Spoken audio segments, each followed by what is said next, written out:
ప్రయత్నాలు ముమ్మరం చేస్తున్నారు. ఇక్కడ మనం ముఖ్యంగా ఎప్పుడైతే న్యాయస్థానాలు ఆర్థిక భారంతో ఉంటాయో న్యాయం కూడా ఆర్థిక స్తోమతను నిర్ణయించాల్సి వస్తుంది.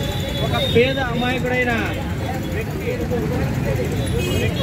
న్యాయం కోసం పోరాడాలంటే ఆర్థిక వయోభారం పెరగవలసి వస్తుంది. 5 జిల్లాల వారు అందరూ ఒకే జిల్లా కేంద్రానికి చేరుకోవడం వలన మిగతా 5 జిల్లాల ప్రజలు దీనివల్ల చాలా అన్యాయంగా అనవసరమైన ఆర్థిక భారాన్ని వాళ్ళు పెంచుకోవాల్సి వస్తుంది.